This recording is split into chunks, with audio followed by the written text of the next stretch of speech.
Olá pessoal, bem-vindos a mais uma aula do nosso curso básico de Teologia na disciplina de Missiologia. Hoje nós vamos falar sobre um tema fundamental para entendermos a missão da igreja, que é a trajetória da missão da igreja primitiva.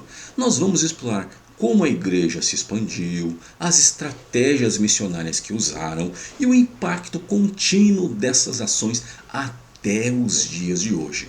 Fiquem ligados até o final, pois essa história é fascinante e cheia de aprendizados para nós. Vamos então para os slides.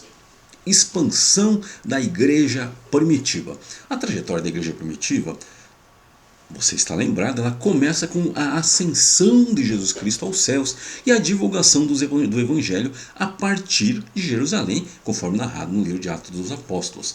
Este livro, também chamado de Atos do Espírito Santo, este livro nos mostra como a mensagem cristã se espalhou rapidamente, começando em Jerusalém e chegando até Roma, que era o coração do Império Romano. E quais foram as estratégias missionárias que eles utilizaram? Em primeiro lugar, como que isso aconteceu? Quais foram as estratégias que eles utilizaram? Nós precisamos entender que a igreja primitiva, ela apostou na pregação fervorosa, na formação de comunidades locais e também no envio de missionários e evangelistas para diferentes regiões. Então, eles apostaram, eles fizeram três coisas: pregação fervorosa, formação de comunidades locais e envio de missionários e evangelistas para diferentes regiões. E eles, uma outra coisa também que eles fizeram dentro dessas estratégias missionárias, eles enraizaram o evangelho nas comunidades locais. E esses cristãos primitivos, ou esses primeiros cristãos, eles eram movidos por um forte senso, um forte sentimento de missão, e eles inclusive estavam dispostos a enfrentar muitas dificuldades para poder levar a mensagem de Jesus a todos os cantos do mundo conhecido. E esse esforço deles acabou fazendo com que a igreja fosse muito bem sucedida, o que fez também com que a igreja passasse por várias eras de expansão. E para facilitar um pouco o nosso entendimento e o vídeo não ficar muito longo, nós vamos dividir essa história em algumas eras importantes para entender melhor essa expansão.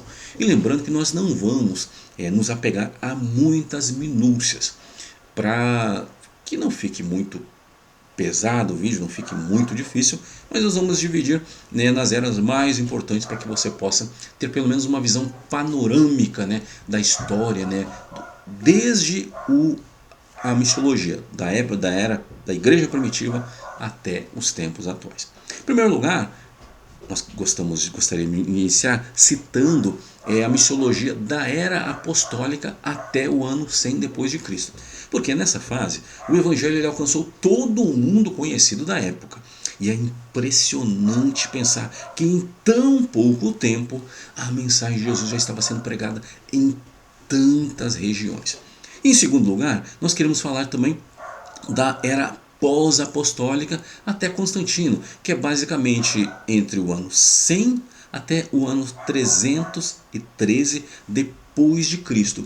E durante esse período, os missionários e evangelistas eles visitaram todo o Império Romano e áreas adjacentes.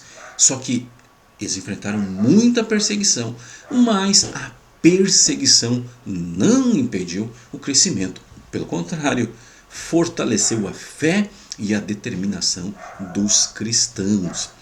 Em seguida, vamos falar sobre de Constantino a Lutero, que é mais ou menos do ano 313 até o ano 1516 depois de Cristo.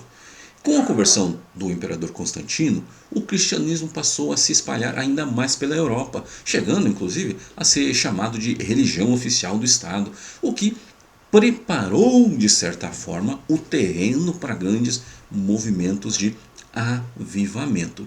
E de Lutero até o início do século XX, mais ou menos de 1517 até 1900, e este período ele foi marcado por grandes reformadores e missionários que levaram o avivamento a diversos países. Foi também nessa época que surgiram muitas das igrejas evangélicas que nós conhecemos hoje. Foi também nessa época que surgiu a impressão da primeira Bíblia através de Gutenberg. Também grandes evangelistas, grandes líderes cristãos surgiram.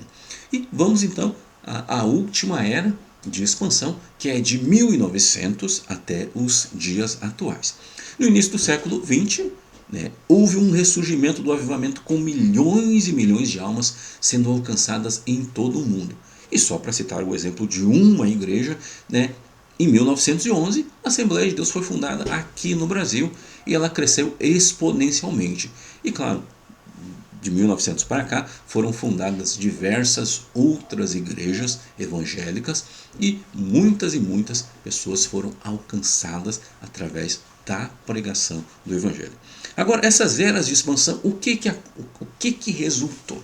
Porque a gente, principalmente do ponto de vista histórico, é importante a gente conhecer um pouquinho de como foi até aqui, mas e aí? Quais foram os resultados? Então vamos dar uma olhadinha nos resultados dessa missão.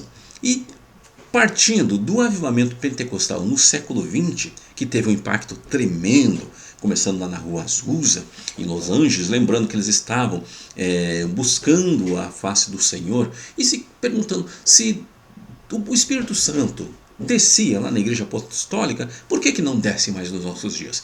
E eles foram estudar lá no Instituto Bíblico Betel, foram estudar e orar, e um belo dia o Espírito Santo desceu sobre eles e foram batizadas várias pessoas.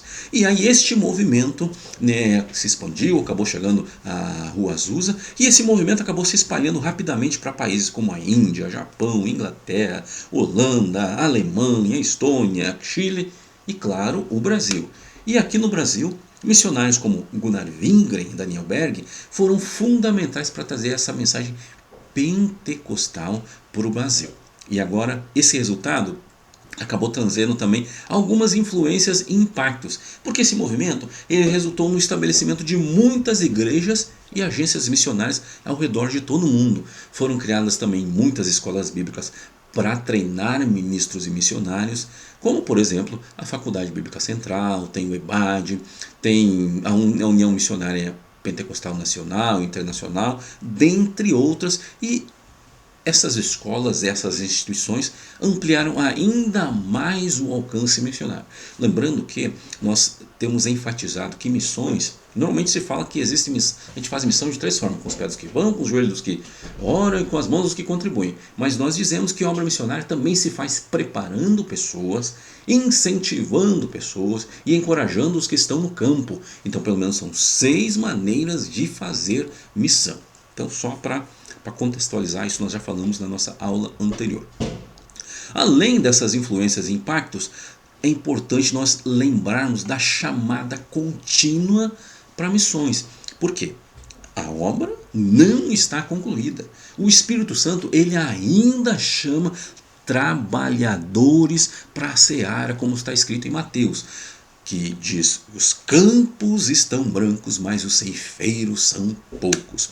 Nós estamos diante de uma última oportunidade missionária e talvez a mais importante dos últimos tempos. Porque e a maior necessidade continua sendo de pessoas preparadas e cheias do Espírito Santo para poder levar adiante essa obra. Então, você que está estudando conosco aqui, não guarde só esse conhecimento, só essa instrução que nós estamos fazendo para você. Pegue esse conhecimento, essa instrução que você está recebendo gratuitamente e coloque em prática. Porque os campos estão brancos, os obreiros são poucos, e quanto mais obreiros tivermos para fazer a obra do Senhor, mais e mais vidas serão alcançadas. Está bem? Então, se você gostou dessa aula, não se esqueça de curtir o vídeo, também se inscreva no nosso canal e ative as notificações para que você perca nenhuma aula do nosso curso. Também, por favor, deixe seu comentário aqui embaixo sobre o que te inspirou na trajetória, nessa rápida trajetória da Igreja Primitiva e, por favor, compartilhe esse vídeo com seus amigos, com seu pastor, com as pessoas que você conhece, para que mais e mais pessoas conheçam essa história incrível da missiologia da época da Igreja Primitiva até os dias atuais. Até a nossa próxima aula, se Deus quiser.